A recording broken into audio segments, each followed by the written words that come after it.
Donald Trump's speech last night.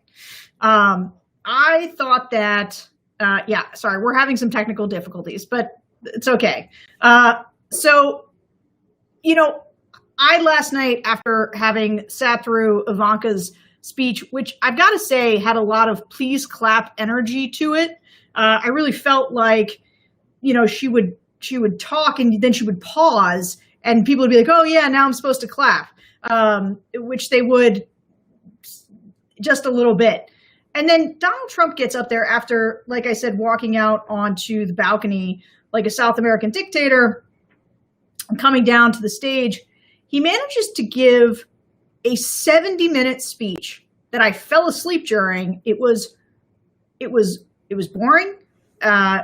It was not at all compelling. It was woodenly delivered, and I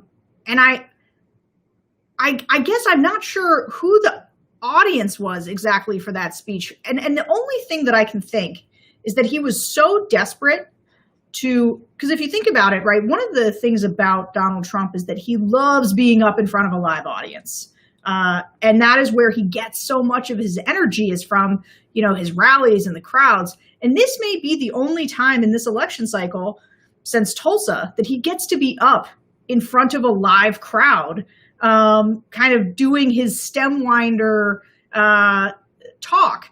But it lacked, because, he was reading from a teleprompter, which is not his great strength. It lacked all of the sort of energy and character that, even though often at those rallies what he's saying is filled with lies and is vile, there is at least an energy to it, right? It's something you can sort of watch and be angry about it, but it's at least like somewhat engaging. Whereas this was like impossible to get through. I fell asleep. I woke up this morning, slogged my way through the rest of it. And it sort of reminded me, as I was listening to it, as somebody who has been a Republican my entire life and worked in the conservative movement, spent time running Republican organizations. I am oftentimes, despite the fact that I'm very opposed to Trump, I am engaged still by certain Republican issues and ideas, right? They remind me why I was a Republican in the first place. And I can't tell you how few times during this convention I felt any sense of a reminder of why I would be a member of this party. Like, there was just so little that made me feel like, yes, this is the party that I want to be a part of, or reminded me of the party that I was a part of. And I think that it's interesting because you watch somebody like Tim Scott or even Nikki Haley, people that I had admired and had hoped would be the future of the party. I think that it's almost like they're speaking on Earth 2 somewhere, where the Republican Party still sort of sounds like it did in the 80s or 90s, which of course it is unrecognizable. And so it was almost like schizophrenic the way that the convention went. Because on one hand, you had people like Don Jr., you had Charlie Kirk painting this sort of apocalyptic view of America where, MS-13 is going to move into your next door to your house, and your entire way of life is about to be destroyed. And Donald Trump is the savior of Western civilization. And so it's this incredibly negative sort of dystopian hellscape that they present. And then on the other hand, you've got just sort of normal old school Republicans like Tim Scott talking about opportunity zones, and sort of normal Republican things. And it's like the contrast is jarring. Hold on. Michael Steele is texting me because he needs to get back in. So I'm going to take 1 second here and just resend him the link, if you'll excuse the interruption, and see if he can make it work. So it was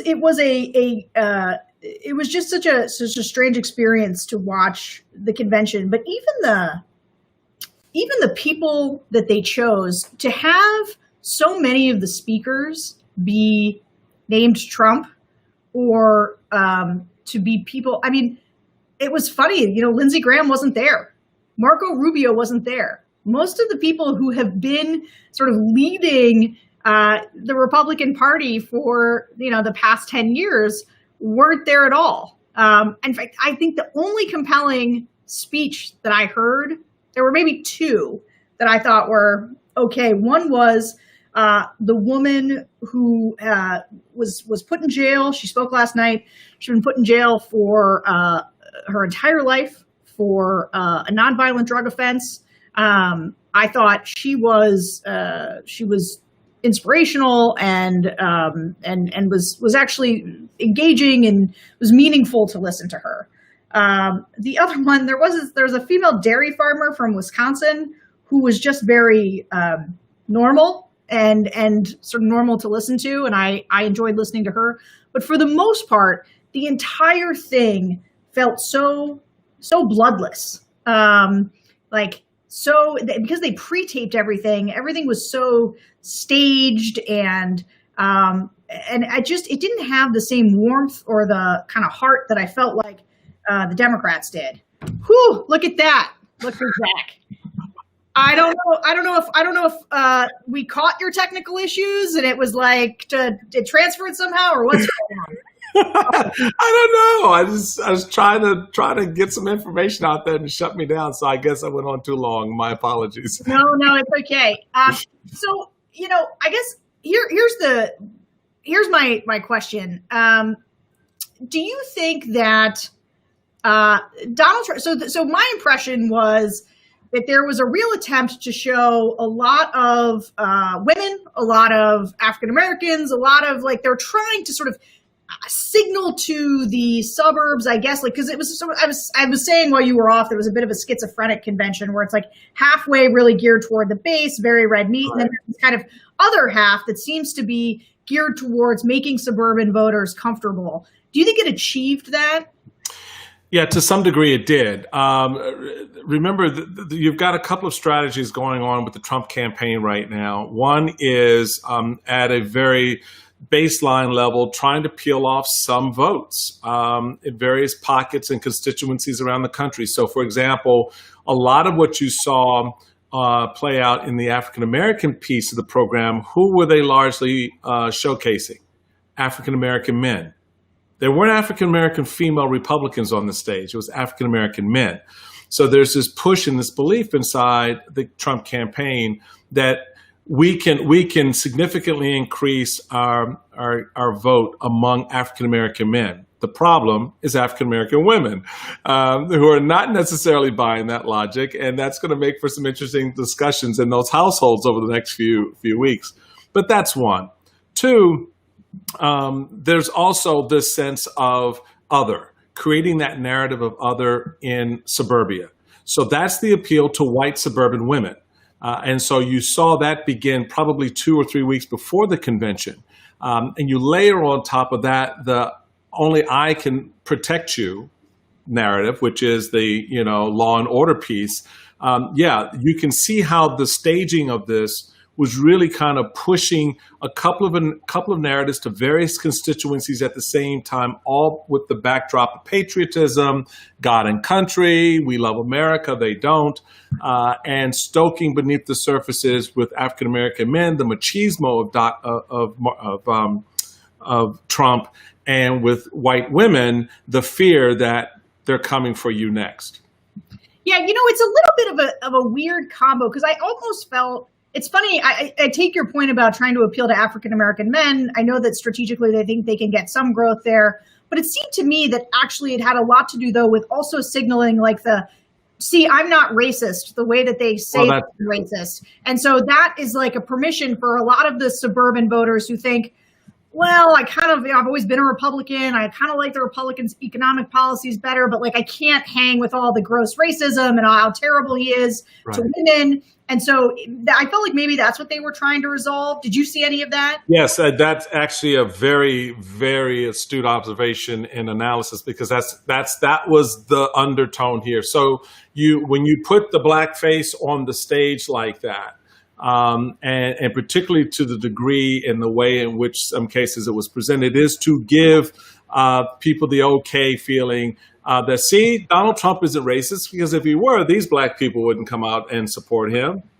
Okay, you can go with that if you want, but that's generally the feeling that they try to convey, that all of the conversation around race relative to Donald Trump is made up. It's not true. It's based on lies. And here to prove it are these African-American individuals who are now going to vouch for him. So there is that, and it's to give comfort to those suburban voters who don't want the guilt of voting for someone who everyone in the world thinks a racist. Because if they do, then, oh my God, I must be racist too. So that kind of gives them the cover that they're looking for. Yeah, and that was sort of the weird tightrope they were trying to walk, was to try to give permission to those suburban voters, while at the same time throwing a lot of red meat to the base. Right. And I was, while we were off, I was talking about how just sort of crazy it was to listen. One of the things that I observed through this is just how little I identified with it, even as a Republican, how little I found to kind of hold on to and be like, oh, this feels familiar. Maybe Tim Scott a little bit, but right. Charlie Kirk and Don Jr. and this whole Donald Trump is the last line of defense for Western civilization. What is that about? Well, again, it's part, okay, let's play to the president's ego because we don't want to hear about this when this is over. It's also part of what, certainly Trump believes that his policies globally, as well as here in the United States, have been designed to show and to demonstrate. This is as much make America great again as is make Donald Trump great, period. A friend of mine sent me a text last night in the midst of all of this, and he said something that just stopped me cold. And when I looked at how this week has unfolded, it made perfect sense. And he said that what we're watching is not Donald Trump campaigning for the presidency, but instead Donald Trump consolidating his power. And I think that's something very important to take to heart, because what you saw was the president say, yes, what building is this again? I'm not supposed to be doing this, right? Who's going to stop me? Right? You tried with Mueller. You tried with impeachment. You try to blame me for coronavirus, and we all know it's the Chinese, right? So he throws out these narratives, and at the end of the day, it's not him, it's you. Oh, and then if it is me, you can't do anything about it. So this is this sort of power move by the president, because he knows on his right flank, Republicans aren't going to say anything. They're either going to hold their head down sheepishly, or they're going to say, yeah, bravo, give us more. And on the left, you're all socialists anyway. And so what value you have to the conversation is totally discounted and ignored. So who's left to challenge him? Well, I'd say the American people at this point. I hope so. Here, that is, you bring up an excellent point, and it's something I've been thinking about a lot. That I know that the average American voter, I do a lot of focus groups. They don't care about the Hatch Act very much. Right. But senators and congressmen, right? These people are the gatekeepers. They're the guardrails. They're supposed to be the ones to whom sort of the rules matter, because that's the playing field, right? So to have this democracy, to have it work, a representative democracy, you have certain rules that everybody follows. And it's so strange, right? I remember Kellyanne Conway being challenged at one point about the Hatch Act, and she kind of been like, arrest me, come right. get. And that's so the point. But why aren't Republicans pushing back against this? We used to care. This was our wheelhouse. Our wheelhouse was the rules. Right. What's going on here? Well, it was our wheelhouse when the Democrats were in charge. It's not our wheelhouse with Donald Trump. And we saw that breakdown. We've seen that breakdown for a while now. I mean, look, it's easy to put a lot of the crap at Donald Trump's feet because he puts a lot of crap around his feet.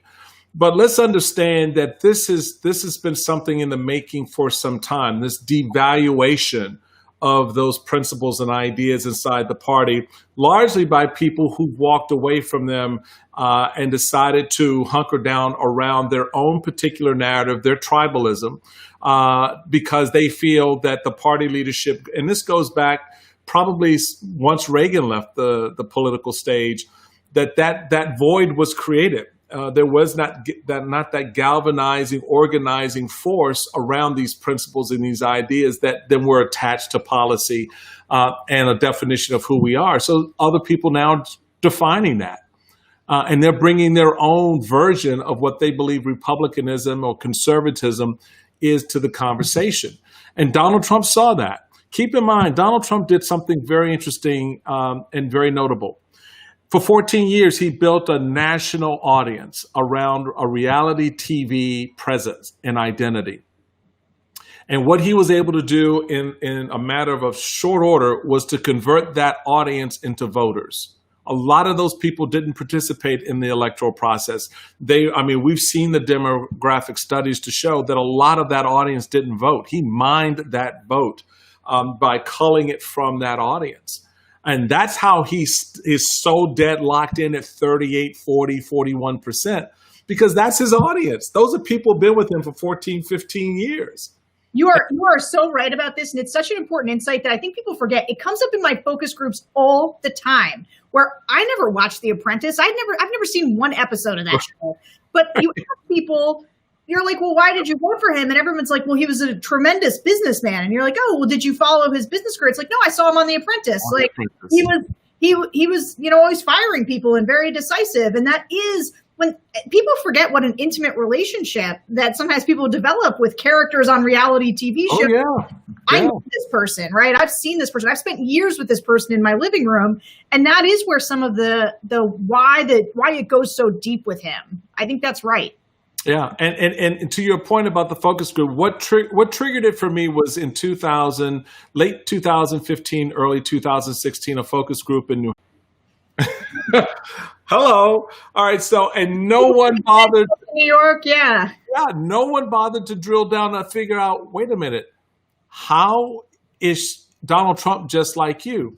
Flash forward to just this week on My Air and MSNBC, we interviewed, one of our reporters interviewed a woman in Florida, she's in a pool and, older woman, and was asked, well, so what is it about Donald Trump's policies? I mean, you said that he's done all these things. What has he done for you that, keeps you supporting him?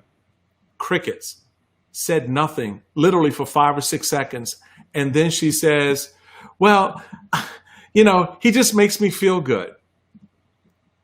So here you have, in the space of this time, two women in this case, one who says he's just like me and the other saying I'm voting for him because he makes me feel good. You've got to pull that back and understand exactly what this election is going to be about for a lot of these voters. And I keep telling people there are a lot of votes out there that they're mining right now. I know this for a fact, that they're mining from people who didn't vote in 2016 because they were just kind of sleeping through it. They didn't pay attention. They ain't so much on Trump and so much about Hillary, but now they like Trump and they're mining those votes, which is why in these battleground states, those races are getting tighter and tighter. And it's only getting tight because those folks are kind of raising their hands. For everyone who raised their hands, there's 7, 8, 9, 10 who aren't. And that's the problem going into this November. Yeah, it's a really important morning. And it certainly is. I mean, the Trump team would tell you that's their strategy, right? Their strategy is, don't believe the polls because we're going to find a whole bunch of people that you're not getting with your polls. Right. And our people, we're the silent majority. I mean, in that notion of the silent majority is this idea that we're going to turn out people that you're not on anybody's radar. They're not in your databases, but they're there and they're going to come vote for me.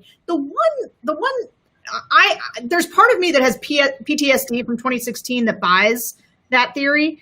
There's the other part of me that just thinks, man, with a pandemic, with double-digit unemployment, with obviously the racial strife can cut both ways, but is there a whole bunch of new Trump voters that have been super energized by the last 3.5 years? I guess I'm a little skeptical of that, but push back on me because I'm here to be terrified. Yeah.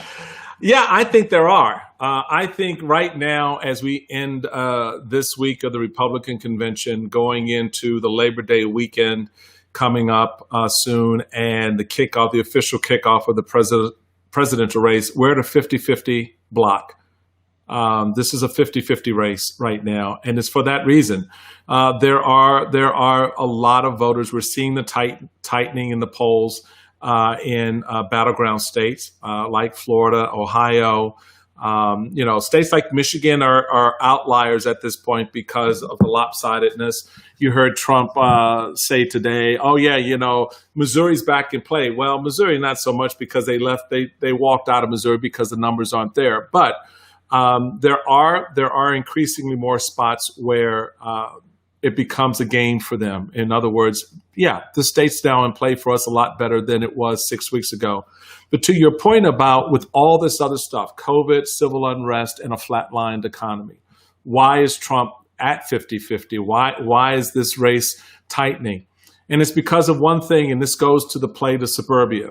When you look at all the metrics, the one place where Joe Biden is losing to Trump, he's beating him on who can handle the civic unrest, who can handle foreign affairs, all of that, is the economy.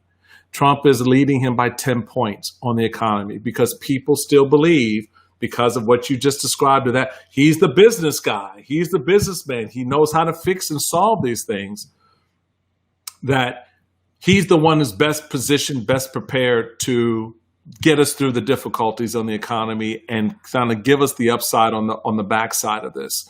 And that's a direct play to that you've seen to suburbia.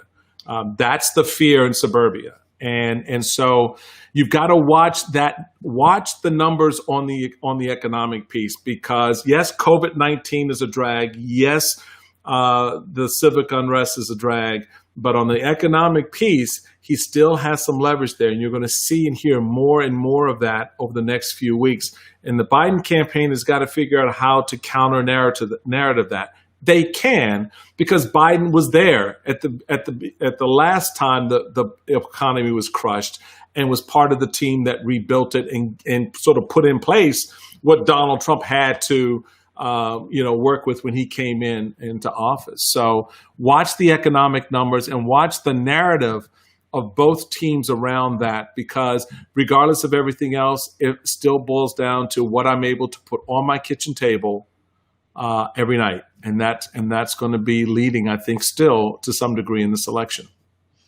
Yeah, I know that that's true. I mean, I think that one of the things is that, and I think that the reason that Joe Biden's numbers look so good over the summer is there really was attrition among a lot of these voters who just were so frustrated by COVID, so frustrated by the handling of it. I mean, Trump's approval on handling of COVID was at like 33% at one point. Right. He wasn't able to convince everybody that this was all China's fault. People were just looking at the reality, feeling the personal consequences.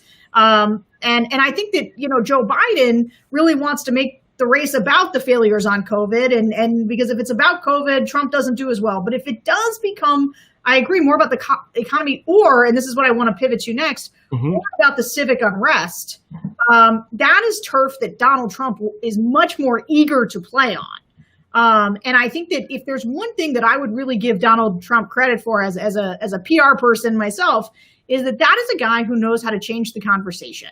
He knows how to make narrative stick. And I think, he actually caught, for him, sort of a lucky bounce in that he has spent hundreds of millions of dollars over the last 6 weeks trying to nail this law and order message, and then going into the convention where he was also clearly making it very much about law and order, the Kenosha thing kind of breaks wide open. And I did some focus groups this week during the convention, which, by the way, only one person out of both focus groups was even watching the conventions. Just something to note. They were all, however, very much going to watch the debates. That is, yes, we're planning on making this decision.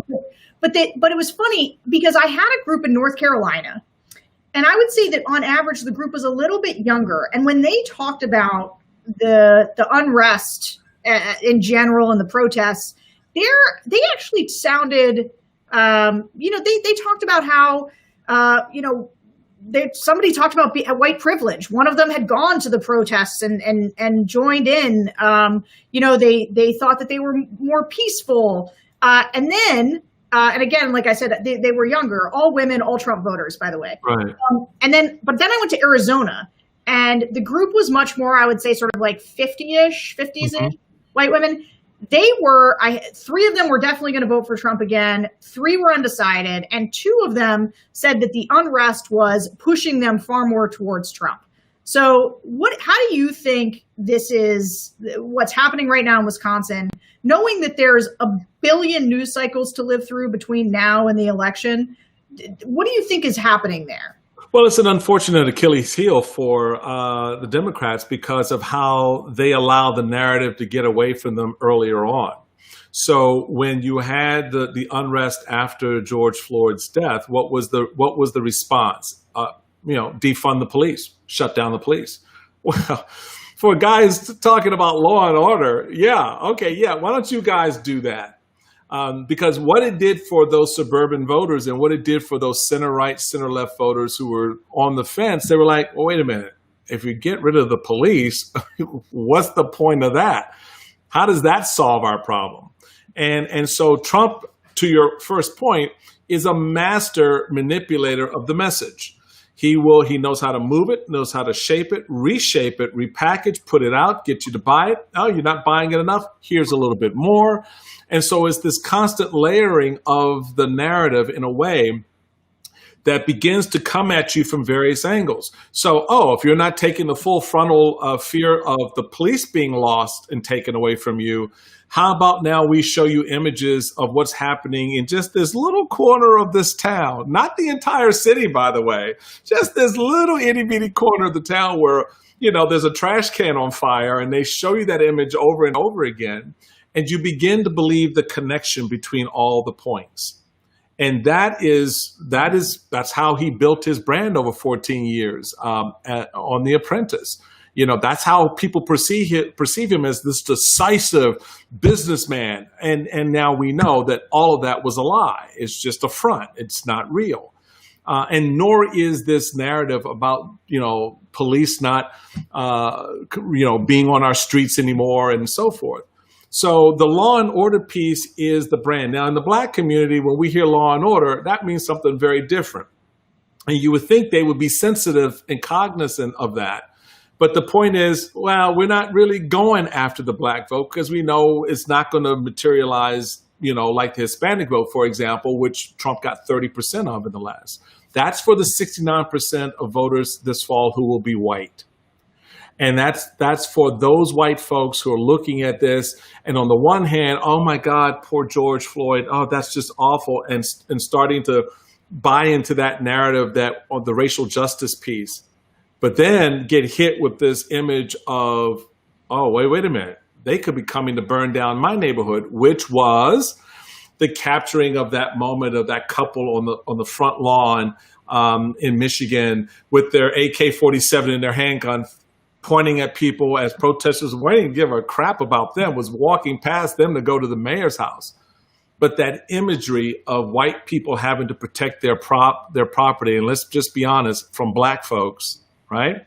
From brown folks, that's why those women in that focus group are saying, well, I don't know, this law and order thing, someone's got to control this, someone's got to do something about this, and Trump's the only one who's talking about it in a way that makes me feel good or makes him seem like me. Boom.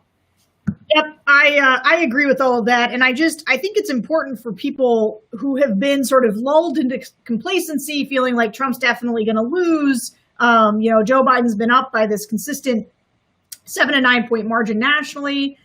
I think your point earlier about it being a much tighter race as we get into the fall, all the crises notwithstanding, is spot on. Let me just I'm going to do two things really quickly. First, I want to give a shout out to Penny, who voted for Trump in 2016, but is voting for Biden in 2020 in Michigan.